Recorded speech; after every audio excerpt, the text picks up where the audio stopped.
तुम्ही सुरुवात करा, आम्ही तुमच्या पाठीमागे नाही, बरोबर आहोत.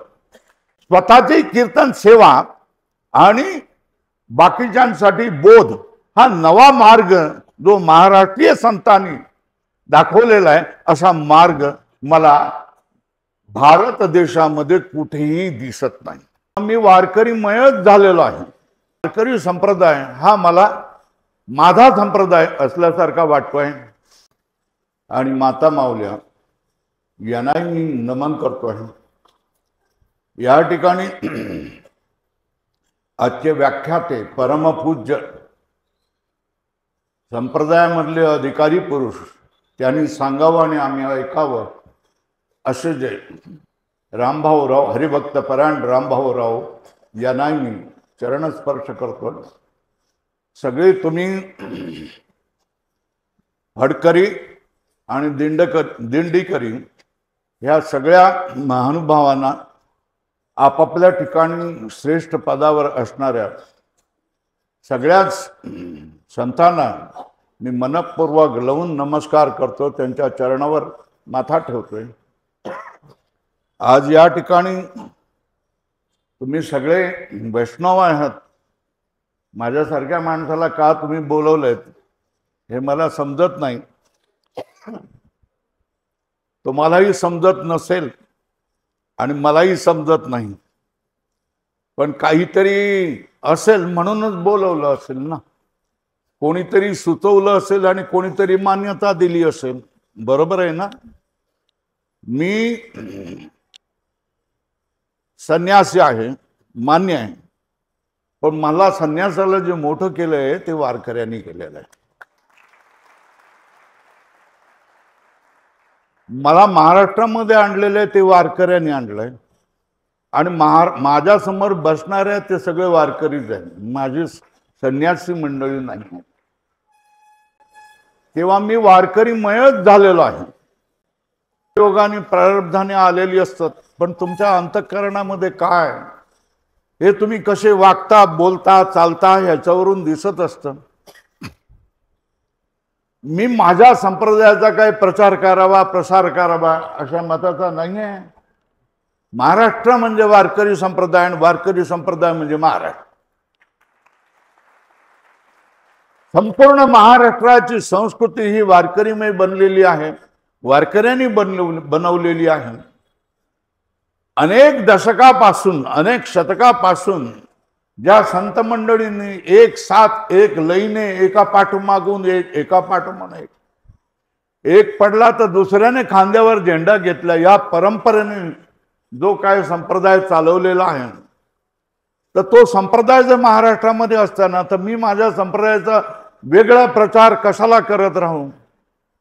मी या संप्रदायाचा अनुकूलच वागत असतो आणि सगळी मंडळी माझ्याकडे येत असतात आणि मी जे येतात त्यांना मी मार्गदर्शनही करत असतो.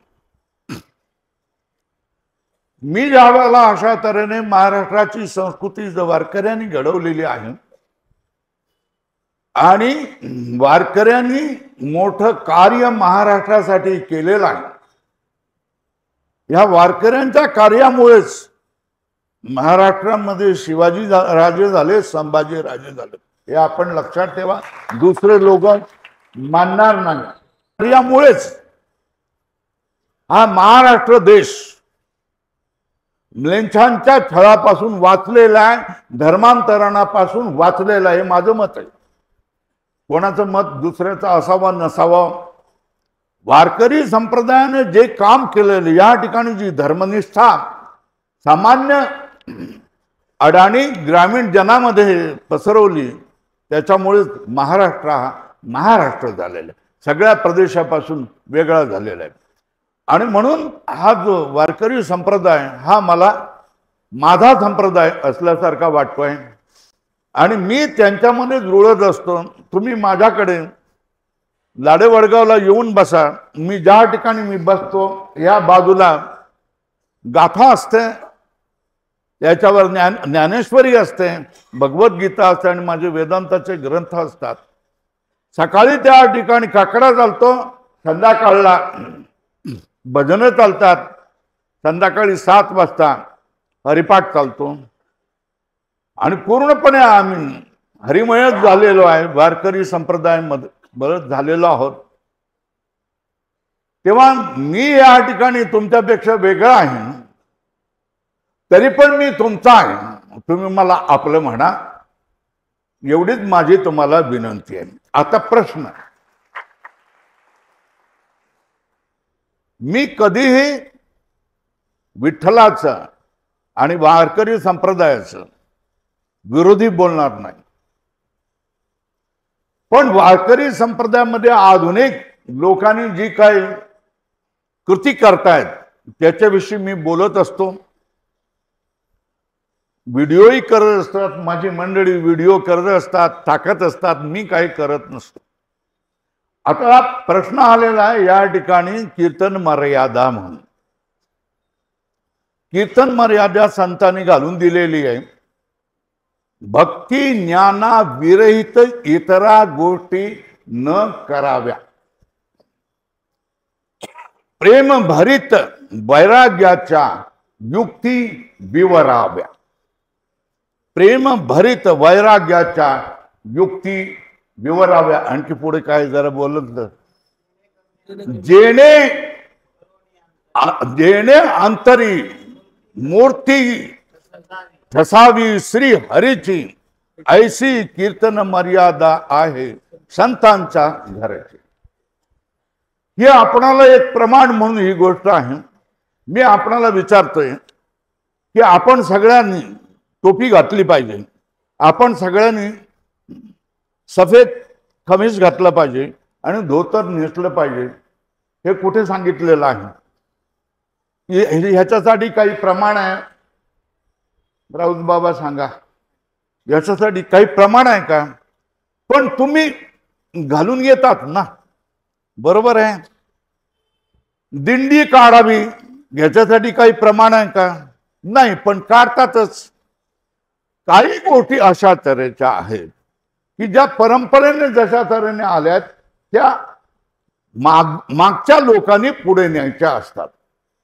प्रसंग आलेला कीर्तनाची मर्यादा काय असावी किंवा कशी असावी हा प्रश्न आता का उठतोय? कारण आपण जर सामाजिक मीडिया जर बघितली, सामाजिक माध्यम जर बघितली, तर त्याच्यामध्ये खूप विचित्र गोष्टी मटकऱ्यांविषयी, कीर्तनकाराविषयी, तरुण कीर्तनकाराविषयी येत आहेत. आणि ह्या सगळं बघितल्यानंतर आपल्याला खूप वाईट वाटतंय की ही आमची परंपरा नाही, हे विद्रूपपणा आहे, हा ओंगळपणा आहे आणि हा कसा तरी थांबवला पाहिजे. या दृष्टीने मी सुरुवात केली होती. मीच पहिल्यांदाच सुरुवात केली असं मी म्हणत नाही, इतरांच्या मनामध्ये ते असेल, मी एक व्यक्त केले आणि माझा व्हिडिओ सगळीकडे झाला. आणि तेव्हापासून मला असं सांगणं होतं की महाराष्ट्राच्या भजन्यांना आव्हान करावं, महाराष्ट्रातल्या सगळ्या कीर्तनकारांना आव्हान करावं, महाराष्ट्रातल्या सगळ्या फडकऱ्यांना, दिंडीकऱ्यांना, खऱ्या खुऱ्या वारकऱ्यांना आव्हान करावं की बघा रे बाबांनो, हे काय काय चाललेलं आहे आणि हे आपणाला शोभणारं नाही आहे. भक्ती आणि ज्ञान, त्याग, तपस्या, वैराग्य ह्या गोष्टी आपणाला शिकवल्या पाहिजेत. संसारापासून आपण विरत कसं होऊ हे आपणाला कीर्तनामध्ये शिकवलं पाहिजे. पण हे न शिकवता काही जी नवीन मंडळी ज्या वेळेला आळंदीला कीर्तनाची परीक्षा होते त्यावेळेला त्या ठिकाणी अनेक लोक येत असतात आणि त्याच्यापैकी 400 लोक परीक्षा घेऊन काय केले जातात, निवडले जातात. बाकीचे सगळे लोक काय करणार, कुठेतरी जाणार, काहीतरी करणार. त्यांनी कीर्तनकार व्हायची इच्छा असते. कीर्तनकार झाल्यानंतर काय काय वैभव मिळतं, लौकिक वैभव मिळतं हे त्यांना दिसतं आणि त्यांच्या मनामध्ये ही इच्छा असते की आपण झटपट कीर्तनकार व्हावं. त्याग नसावी, तपस्या नसावी, गुरु जवळ राहण्याची गरज नसावी, काही शिकण्याची गरज नसावी, पाठांतर करण्याची गरज नसावी, कुठल्या तरी वारकरी शिक्षण संस्थेमध्ये राहण्याची गरज नसावी, साधू संतांच्या सहवासामध्ये राहण्याची गरज नसावी आणि पटकन झटपट आपणाला काय करावं, कीर्तन करता यावं. कीर्तन कशासाठी करता यावं? नवदा भक्तीमध्ये कीर्तन ही कीर्तन भक्ती ही एक भक्ती आहे. भगवंताची प्रीती आपणाला प्राप्त व्हावी म्हणून भगवंताचं कीर्तन करायचं असतं. महाराष्ट्राच्या वारकरी संप्रदायानं त्याला थोडंसं अधिक व्यापक स्वरूप दिलं की कीर्तन असं करावं की ज्याच्यामध्ये कीर्तन करणाऱ्यालाही भगवंताची सेवा होईल आणि कीर्तन ऐकणाऱ्यालाही बोध होऊन जाईल. स्वतःची कीर्तन सेवा आणि बाकीच्यांसाठी बोध हा नवा मार्ग जो महाराष्ट्रीय संतांनी दाखवलेला आहे, असा मार्ग मला भारत देशामध्ये कुठेही दिसत नाही. भारत देशामध्ये कुठल्याही राज्यामध्ये असं दिसत नाही. लोक जातात, मोठे मोठे जुलूस काढतात, मिरवणुका काढतात, पण ज्याला खऱ्या अर्थाने भक्तीमध्ये विरून जाणं,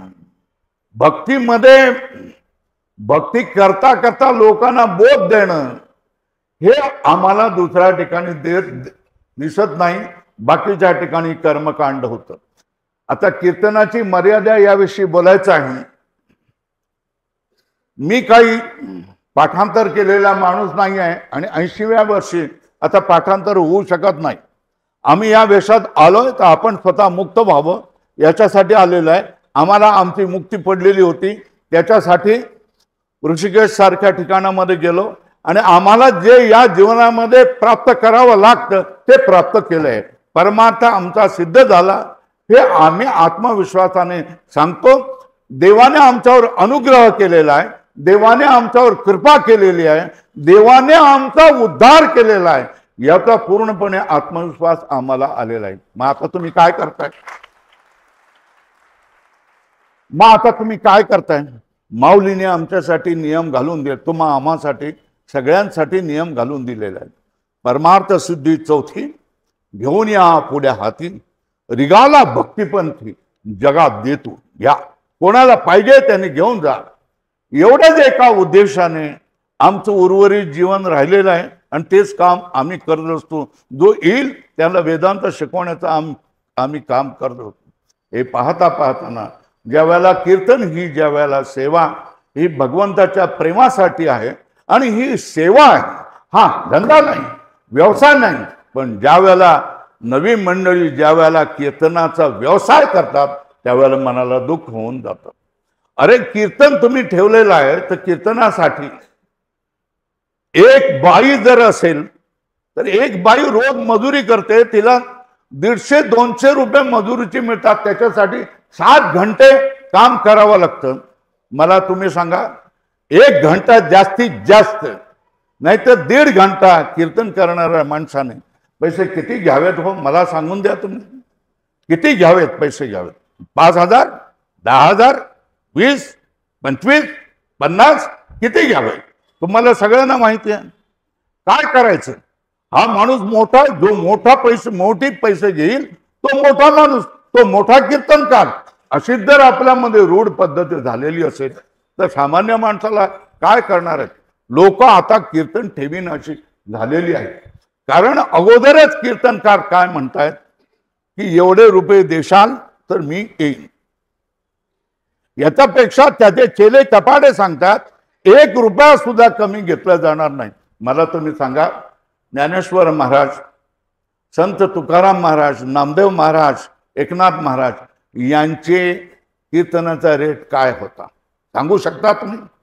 जर त्यांचा रेट तुम्ही सांगू शकत नाही, उलट आम्ही अशा तऱ्हेने सांगू शकतोय, त्यांचे कितीतरी अभंग अशा तऱ्हेचे आहेत जे अभंग अस्पृश्य आहेत, ज्याच्यावर कोणीही कीर्तनकार कीर्तन करायला धजत नाही. ज्याला कीर्तनामध्ये ते अभंग ठेवतच नाही, असे अभंग आहेत. मी दाखवू शकतो, बोलू शकतो, सांगू शकतो, पण माझे ते पाठ नाही आहेत. मी अगोदरच सांगून देतोय. आणि या याच्यामध्ये पाठ करता येणं मला शक्य नाही. 80व्या वर्षी मी माझ्या वृत्तीमध्ये राहावं की काय ते अभंगाचं पाठांतर करत बसावं. त्या अभंगामध्ये एका अभंगामध्ये पैसे घेणाऱ्याला 3 वेळेला नरकवास आहे अशा तऱ्हेने तुकाराम महाराजांनी सांगितलं. पैसे घेणाऱ्याला जितक्या शिव्या तुकाराम महाराजांनी घातलेल्या आहेत इतक्या शिव्या आमचे रामभाऊ महाराज सुद्धा घालू शकत नाही. तुकाराम महाराजांचे अभंग वाचा ना तुम्ही. जे वाचायचं ते वाचा. तुम्ही काय वाचलेलं आहे? मी गाथा वाचलेलं आहे, संपूर्ण अभ्यास केलेला आहे. मी ज्ञानेश्वरी संपूर्णपणे वाचलेली आहे, अध्याय केला, श्रद्धेने मी विचार केलेला आहे. पाठांतर मला शक्य नाही आणि पाठांतराचं ओझ मी ठेवणार नाही. जीवनामध्ये एकतरी ओवी उतरावी अशा तऱ्हेने एकनाथ महाराज म्हणतात, आम्ही जे शिकलो, आम्ही जे वाचलं ते जीवनामध्ये उतरवण्याचा आम्ही प्रयत्न केलाय. आमचं सगळं जीवन परमार्थ स्वरूप आम्ही केलेलं. परमेश्वराला आम्ही सर्वस्वाने समर्पण झालेलो आहे. तुम्ही म्हणाल तुम्ही पैसे घेऊ नका, कीर्तन कराने घेऊ नका म्हणून सांगतात. तुम्ही घेत नाहीत का? नाही, आम्ही घेत. आज मी आलेलो आहे, माझ्या वाहनाने आलेलो आहे, माझ्या वाहक घेऊन आलेला आहे. आणि विचारा, ह्या ठिकाणचे जे कोण प्रमुख आहेत त्यांना विचारून घ्या काय मी सांगितलेलं आहे. माझा सत्कार तुम्ही करता कामा नये, पाकिट तुम्ही देता कामा नये. ही हिंमत आहे कीर्तन करायची. हे मी अगोदर सांगितलेलं आहे. काय सांगितलेलं आहे की माझा तुम्ही सत्कार करू नका, मला तुम्ही पाकिट देता कामा नये. हे मी इथल्या प्रमुखांना अगोदर सांगितलेलं आहे. हे अशी सांगण्याची हिंमत आहे कीर्तनकाराची. ओ, कीर्तन कशासाठी करतात? लोकांमध्ये भगवंताचं प्रेम वाढावं म्हणून आणि तुमच्याकडून सेवा व्हावी म्हणून. कीर्तन हा व्यवसाय. वारकरी शिक्षण संस्था काढली, व्यवसाय. मृदुंग वाजवायचा तर व्यवसाय, गायचं तर व्यवसाय. प्रत्येक वेळेला तुम्ही काय करणार आहे? पैसे द्या, पैसे द्या, पैसे द्या तरच मी येतोय. आज गावागावामध्ये मृदुंग वादक मिळू शकत नाही, आज गावागावामध्ये गायक मिळू शकत नाही. मग काय करायचं? ही परिस्थिती आलेली आहे. काय करायचं? मी तुम्हाला आवाहन केलेलं आहे. मी स्वतः संकल्प घेतलेला आहे की 10 वारकरी गुरुकुल किंवा वारकरी शिक्षण संस्था झाल्याशिवाय मी मरणार नाही. हा संकल्प मी घेतलेला आहे. आणि त्याच्यामध्ये 5 गुरुकुल मी निर्माण केलेले आहे. मी तुम्हाला विचारतो की तुम्ही फडकरी सगळेजण आहात, वैभववाले लोक आहेत, मठ आहेत, फड आहेत, सगळं होतं. मग तुम्ही 100 मुलांना ठेवू शकत नाही का? आज ज्या समस्या निर्माण झालेल्या आहे त्याचा कारण हेच आहे की आम्ही सगळे इतरांबरोबर पैसेवाले झालो आहे, व्यावसायिक झालेलो आहे. पैसे घेणं, प्रत्येक गोष्टीसाठी पैसे मोजणं आणि पैसे घेणं हे आपलं जीवन झालेलं आहे. तुम्ही फडकऱ्यांनी तुमच्या पायावर मी डोकं ठेवून सांगतोय की संकल्प घ्या. स्वामीजी सारखा फाटका माणूस, ज्याच्या कपड्याला खिसे सुद्धा नाही, तो माणूस जर 10 गुरुकुलाचा, वारकरी शिक्षण संस्थेचा, ज्याचा त्याच्याशी संप्रदायाशी काही संबंध नाही, हे करू शकतो, तर आपण संप्रदायाचे अभिमानी आहोत. आपण प्रत्येक जण 100 गरीब मुलांना, त्या व्यसनी बापाच्या मुलांना या ठिकाणी संस्कार करून हे तुम्ही करू शकत नाहीत का? केलं पाहिजे. संकल्प घ्या. माझं तरुण मुलांना आव्हान आहे, कीर्तनाच्या मर्यादाविषयी. कीर्तनामध्ये कीर्तनकाराने स्वच्छ क्षौर करून आणि दाढी करून आलं पाहिजे. बरोबर आहे का? त्या चूक आहे? बरोबर आहे का चूक आहे? हो, परंपरेने आलेला आहे. जुनी माणसं बघा, ते तशा तऱ्हेने तुम्ही करा. महाजनो येन गता सपंथा. जुनी माणसं जशी वागली तशी आपण वागला. तुम्ही एवढ्या दाड्या घेऊन येतायत, बरोबर नाही दिसत आहे. बरं, तुम्ही चटेरी पटेरी वरत खमीज घालून आला, तर ते बरोबर नाही दिसत ना. साधे सुधे सरळ पोशाख घालून या. तिसरी गोष्ट, जे मृदुंग वादक आहेत, या मृदुंग वादकावर तुम्ही नियंत्रण ठेवणार का नाही ठेवणार? ठेवलं पाहिजे त्यांच्यावर. त्यांनी किती वादन करावं, कसलं वादन करावं, कशा तऱ्हेने वादन करावं, हे तुम्हाला बोलण्याचा अधिकार आहे का नाही आहे? कीर्तन हे मृदुंगांची कला, गायकांची कला ही दाखवण्यासाठी आहे का? नसेल तर तुम्ही अभिव्यक्त व्हा, तुम्ही बोला. जिथे जिथे असले लोक येतील, कटेरी पटेरी कपडे घालून येतील, त्यांना बोला, हे कपडे तुम्ही काढून या. सगळ्या कीर्तनकारांनी आपल्या बरोबर डिकीमध्ये 2-3 धोत्र आणि 2-3 खमिस घेऊन जावा.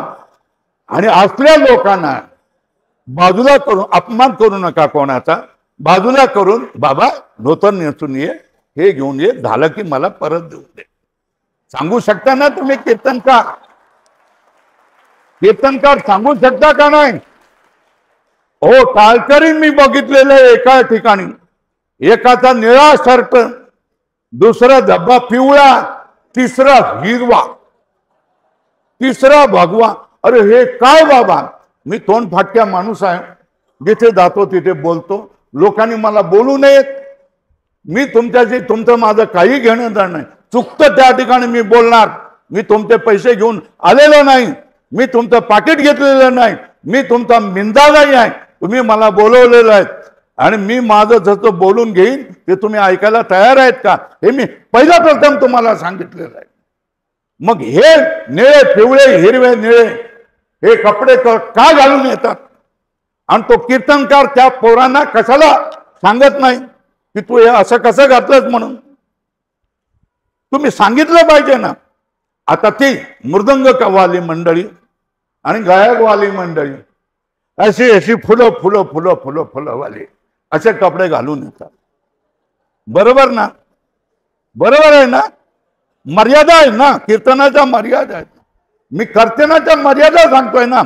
मग त्या ठिकाणी बोला ना तुम्ही बाबांनो. मी वाईट होतो, जिथे तिथे मी वाईट होतो आणि मला लोक म्हणतात इगन इगन विघ्न याला बोलू नका म्हणून म्हणतात. कारण मी ताबडतोब त्याला सांगतो, अरे हे कपडे कसे घालून, काय तुला हे सगळे टाळकरी मंडळी सफेद कपड्यामध्ये आलेला आहे, हा कीर्तनकार सफेद कपड्यामध्ये आलेला आहे, मग तुला काय एवढं बळ आलेलं आहे, काय एवढा अभिमान? मी या सगळ्यापेक्षा वेगळे फुलं फुलं फुलं फुलं फुलं कशाला घालतोस तू? आम्ही बोलतो त्या ठिकाणी आणि वाईटही होत, पण चांगल्या गोष्टीसाठी कोणीतरी वाईट व्हायला पाहिजे असं माझं म्हणणं आहे. कीर्तनकारांनी पैसे घ्यावे की न घ्यावे? अहो, जाण्या येण्याचा खर्च घेतला पाहिजे ना. लांबून दुरून असेल तर तेवढाच मागा की जाण्या येण्याचा खर्च. तुम्हाला जर प्रेम असेल तर तुम्ही कीर्तनाचे पैसे घेऊ नका. हे माझे कीर्तन ही सेवा आहे ना. मग पैसे घेतले तर सेवा कशी होते मला तुम्ही सांगा. आज तुम्ही धर्माचं बोलावणं आलं, मी माझ्या खर्चाने आलो ना, आणि सगळ्या ठिकाणी असाच जातो. आणि जर मला वाहन आणि सगळं मिळतंय तर या मोठ्या लोकांना काय मिळणार नाही. तुम्ही व्यवसाय केलेला आहे, संप्रदायाचा व्यवसाय केलेला आहे, सगळ्यांनी व्यवसाय केलेला आहे. आणि मी या नवीन दिंडीकरांना, फडकरी तरुण मंडळींना मी अभिनंदन करतो. त्यांच्या पायावर मी डोकं ठेवतोय. ही बुद्धी तुम्हाला पांडुरंगाने दिली की ह्याच्यावर आपण काहीतरी विचार करूया. मी असेन, वयाने मोठा असेन, पण तुमचा निश्चय हा जो मी हृदयामध्ये मानत होतो तो निश्चय तुम्ही अभिव्यक्त केलात, याच्याबद्दल मी तुमच्या पायावर डोकं ठेवून देतो. अहो, कीर्तनकारांनी जाकीट का घातली पाहिजेत सांगा मला? बोला ना. कीर्तनकारांनी जाकीट का घातली पाहिजेत? हे तर कोटाची गोष्ट यांनी बोलली. उन्हाळा होतोय, मला सगळे कपडे काढून टाकावेसे लागतोय, कमरेला फक्त गुंडाळावा आणि उघडे जावं असं मला वाटतंय. आणि हे महाराज जाकीटे घालून कीर्तन करतात आणि तुम्ही दुसऱ्यावर तशा तऱ्हेने करता की तुम्ही जाकीटे घालून का कीर्तन करा म्हणून. आळंदी मधल्या त्या मुली,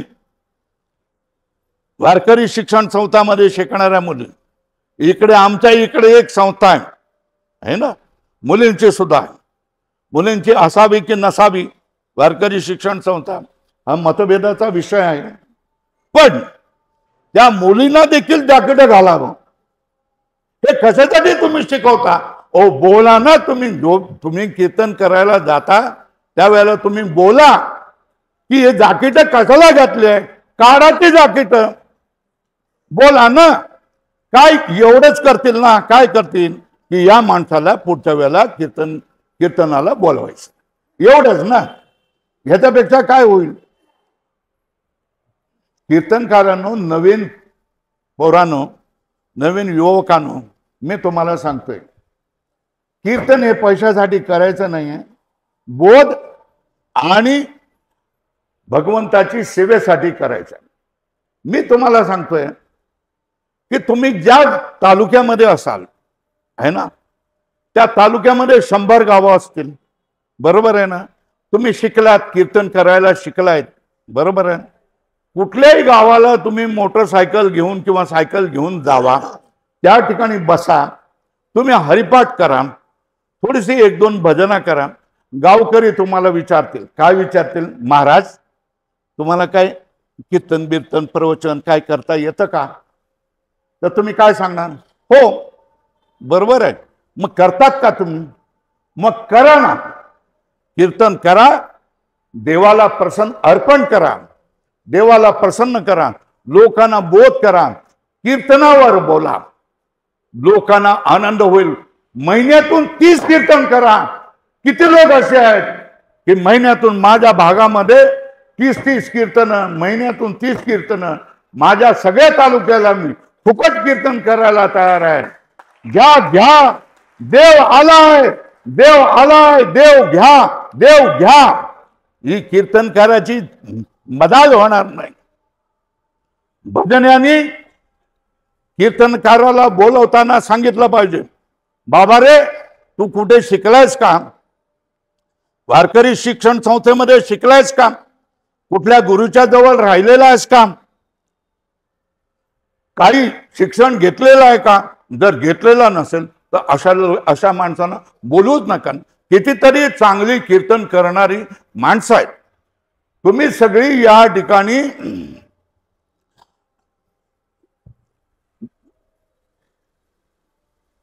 कुठल्या चातुर्मासासाठी या ठिकाणी आलेले आहेत.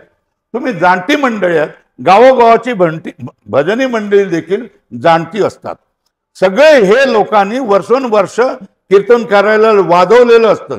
कोणता कीर्तनकार चांगला आहे आणि कोणता कीर्तनकार वाईट आहे हे त्यांना कळत असतं, समजत असतं.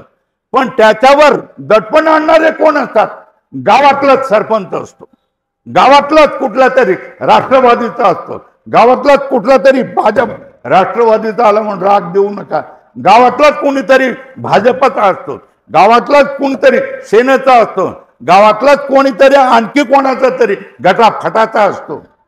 आणि हे लोक सांगत असतात की मी देतो पैसे. तो भजने सांगतात की आपण अशाच माणसाला बोलूया की जो कमी पैसे घेईल आणि चांगलं कीर्तन कर. आहेत ना पैसे न घेता कीर्तन करणारे आपल्याकडचे आहेत.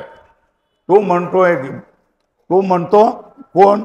राजकारणी म्हणतोय नाही नाही, त्या इंदुरीकर महाराजांनाच बोल. अरे बाबा, इंदुरीकर महाराजांना 70,000 50 70 असे रुपये द्यावे लागतात.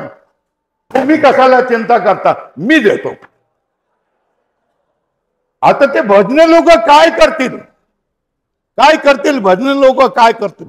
एवढं जर दडपण असतील तर त्या भजनेनं माझं सांगणं आहे की आपली कीर्तन, आपले सप्ते पूर्वी होते की नव्हते? होते की नव्हते? आपल्या ठिकाणी कालाचा प्रसाद होता की नव्हता? सगळ्यांना पीठ द्यायचं, सगळ्यांनी पोळ्या घेऊन यायच्या आणि इथे कढईमध्ये काय भाजी चिरून ठेवायची आणि काला करायचा होते की नाही होते.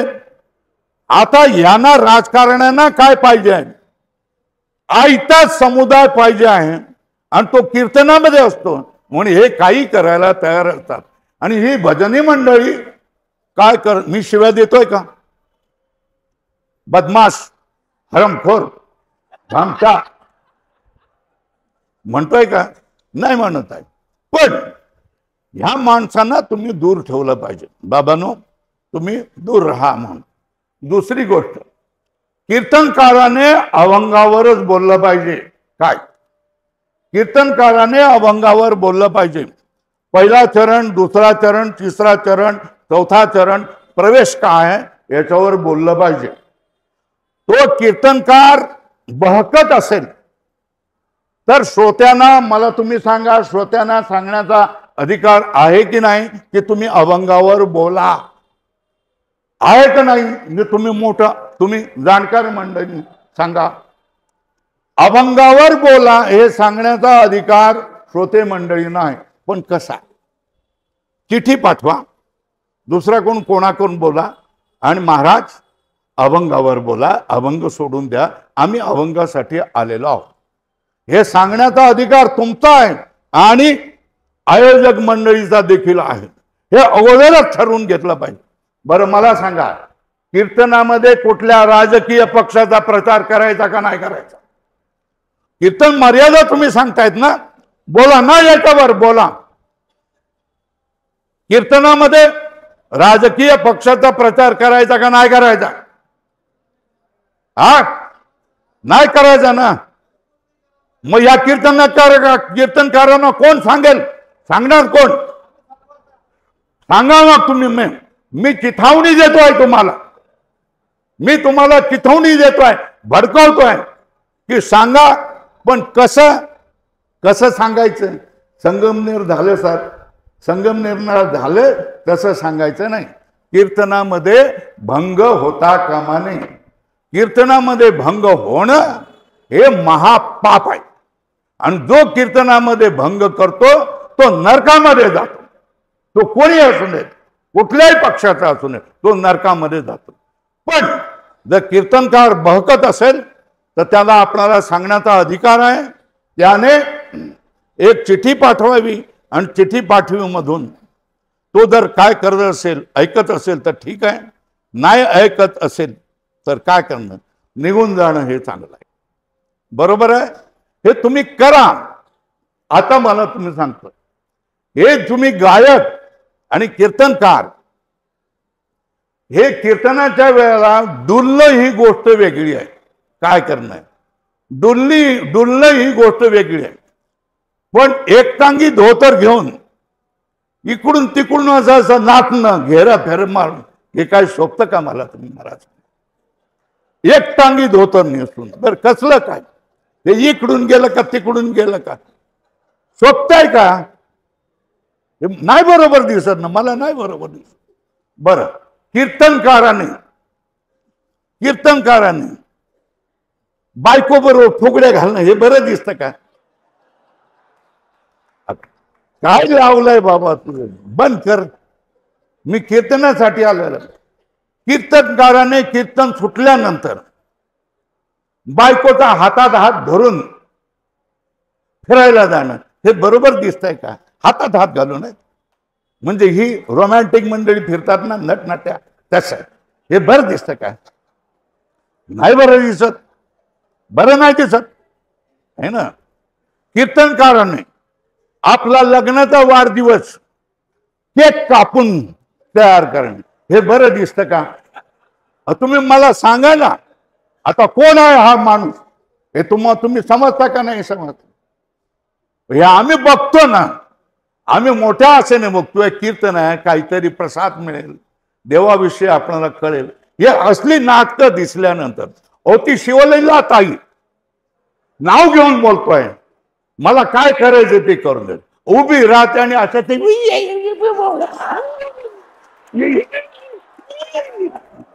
करते. अरे हे काय लावलंय तुम्ही? काय लावलंय तुम्ही? लावलंय काय तुम्ही? अरे कीर्तन आहे ना, सात्विकता हा जो भाग रामभाऊने, परमपूज्य रामभाऊ राऊतांनी सांगितलंय, सात्विकता हा महत्वाचा भाग आहे. सात्विकतेने आपला ऊर भगवंताच्या प्रेमाने भरून गेला पाहिजे, किंवा कमीत कमी ज्ञानाने आपल्याला बोध तरी झाला पाहिजे. ही मंडळी काय करतात, ह्यांचे विषय तरी काय, व्हिडिओवर ह्यांचा काय विषय येतो, त्यांच्या कीर्तनाचं जे नाव लिहिलं जातं हे कुठलं काय. नरेंद्र फडणवीस हा मोठा चतुर आहे बरं का. हे असली नावं यायची. कीर्तनकाराची डिग्री काय पाहिजे तुम्ही मला सांगा. कीर्तनकाराला डिग्री काय पाहिजे सांगा मला. कोण पाहिजे? डॉक्टर पाहिजे? बीएससी? कोण पाहिजे? BSc, PhD? कोण वकील? कोण पाहिजे? डिग्री काय पाहिजे? कीर्तनकारांनी संतांनी डिग्री काय घ्यावी ते तुकाराम महाराजांनी सांगून ठेवलंय आम्हाला. आयुष्याच्या साधने सच्चिदानंद पदवी घेणं तुकाराम महाराजांनी आम्हाला सांगितलेलं आहे. आणि तुम्ही विनोदाचार्य, विनोदाचारी पदवी काय? विनोदाचारी ही पदवी? अरे तुम्ही काय वेदांताचार्य बोलला, भक्तीचे आचार्य बोलला तर गोष्ट वेगळी आहे. पण विनोदाचार्य आणखी कसल्या कसल्या पदव्या लावतात. किळ येते, घृणा येते. जो खराब जो भक्त आहे त्याला वाईट वाटून जात आहे. अरे आपला संप्रदाय कुठे चाललाय, कुठे चाललाय असं वाटून जातं. आणखी एक सांगतो, कीर्तनामध्ये जे गायक आणि वादक असतात, होळीच्या टायमाला, होळीच्या वेळेला काय केली जाते होय ना, ह्याच्याबद्दल विठ्ठल विठ्ठल विठ्ठल बोलूया. पण कीर्तनामध्ये जर कोणी ब ब ब ब ब ब ब ब ब ब ब ब करत असेल आणि तो वादकही तसंच वादत असेल आणि बाकीचेही सगळे करत असेल, अरे थांबवा ना. ही बॉम्ब कुठे मारली जाते? ही कुठे बॉम्ब मारली जाते? ही होळीला बॉम्ब मारली होते. कीर्तनामध्ये असे मारायचे बो बो बो बो, फक्त हातच लावायचा राहिला, एवढंच राहिलं ना. आज तुम्हाला बरोबर वाटतंय का चुकीचं वाटतंय? गोष्ट वेगळं आहे. माझ्यासाठी काय अध्यक्षाचं भाषण असतं, थोडक्यामध्ये बोलायचं असतं, बोललो पण जास्त वेळ घेतलेला आहे. मी तुमच्या या दिंडीकर फडकरी तरुण मंडळीने जरूर बैठक घ्यावी, जरूर, आणि ह्याचं पुढारपण करावं. आमच्या सगळ्या भाविकांचे, आमच्या सगळ्या पारमार्थिकांचे तुम्ही नेते बना, तुम्ही सुरुवात करा. आम्ही तुमच्या पाठीमागे नाही, बरोबर आहोत.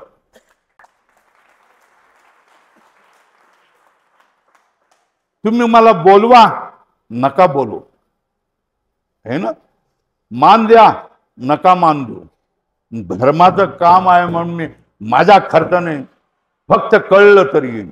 एक फोन करा की स्वामीजी अशा ठिकाणी आमच्या या मंडळांची बैठक आहे. रामभाऊंना तर तुम्ही बोलवणारच आहेत, ते तुमच्या संप्रदायाचे आहे. मी तसा तुमच्या संप्रदायाचा बाहेरचा माणूस आहे. ह्याचं कोणी विचारू शकतं की ह्या माणसाचं काय काम आहे, कोण आहे हा, विचारू शकतो. तुम्हाला अवघड होऊ शकतं, तेव्हा तुम्ही बोलवा न बोलवा. मी आपला एक श्रोता म्हणून कळलं तरी येऊन बसेन, बोलायला सांगितलं तर मी बोलेन. पण ह्या सगळ्या मला अवघड गोष्टी दिसतात. आता आणखी एक सांगायचं, ह्या लोकांना कोण नियंत्रण करणार आहे? हिंदुरीकर बुवा लाखा लाखांच्या सभा घेतात, लाखा लाखांच्या श्रोते असतात. याच्याबद्दल आम्हाला काहीही आक्षेप नाही, बरोबर आहे, काहीही आक्षेप नाही. पण तुम्ही कीर्तनामधून काय सांगताय, काय पुढे नेतायत, याला महत्व आहे ना. मग हे कोण सांगणार? या मोठ्या लोकांना कोण सांगणार की तुम्ही करताय ते बरोबर नाही करतायत? सांगण्याचा कोणाचा अधिकार आहे? प्रत्येक जण विचार करतोय की मी वाकडा होईल, माझ्या घरावर दगड मारतील, मला परत बोलावणार नाही, मला पाकिट देणार नाही, लोकांमध्ये माझी बदनामी होईल, मला कोर्टामध्ये केस घालतील, पोलिसाकडे केस देतील. प्रत्येकाला भीती वाटते. मग ह्याच्यासाठी कोणीतरी पुढे सरलं पाहिजे ना. ते तुम्ही पुढे सरतायत, मी तुमचे धन्यवाद मानतोय आणि मी तुम्हाला पूर्णपणे सहकार, कायिक, वाचिक, मानसिक ज्या काही माझ्या शक्ती आहेत त्या मी तुम्हाला द्यायला मी तयार आहे. तुम्ही फक्त एवढंच करा, याच्यामध्ये सुधार करा, सुधार करून दाखवा. सुधार करून दाखवलात तर मला त्याच्यामध्ये अत्यंत अत्यंत आनंद होईल. परमेश्वराची तुम्ही चिंतन करायचं तर हे लोकांच्या विषयी तुम्ही कशाला चिंता करता. गोष्ट अशा तऱ्हेने आहे की परमेश्वराला लागणारी माणसं ही योग्य रस्त्याने चले जावेत आणि त्यांचं योग्य जो मगाशी साध्याचा भाव काढला ते योग्य साध्याला ते पोचावे आणि मध्ये त्यांची दुर्गती नाही होऊ नये. तरुण साधक जी मंडळी आहेत ही त्याग, तपस्या, वैराग्य, भक्ती, ज्ञान या सगळ्याने ओतप्रोत व्हावे ही माझ्यासारख्या साध्या माणसाची इच्छा आहे. एवढंच सांगतोय, जास्त वेळ झालेला आहे, पूर्ण करतो माझ्या वाणीला विराम. पुन्हा एक सांगतोय की वारकरी संप्रदायाच्या घोषणा आहेत. कुठल्या घोषणा आहेत? रामकृष्ण हरी आणि पुंडलिक वरदा हरी विठ्ठल. बरोबर आहे ना? या घोषणाशिवाय इतर कुठल्याही घोषणा देता कामा नये. हे तुम्ही स्पष्टपणे बजावून करा. हे स्पष्टपणे तुम्ही बजावलं पाहिजे. वारकरी संप्रदायाचा असेल तर त्या ठिकाणी पुंडलिक वरदा हरी विठ्ठल हेच होईल. रामकृष्ण हरी याच गर्जना होतील. या तुमच्या रामाविषयी आम्हाला द्वेष नाही, पण जय श्री राम वगैरे गोष्टी इथे नाही होणार. हे तुम्ही स्पष्टपणे सांगितलं पाहिजे. मी तुम्हाला सगळ्यांना सांगतोय की अभिव्यक्त व्हा, धैर्यवान व्हा, बोलायला लागला, परिणामाचा विचार करू नका. संप्रदायाचं हितच लक्षात घ्या, धर्माचं हित लक्षात घ्या आणि अभिव्यक्त व्हा.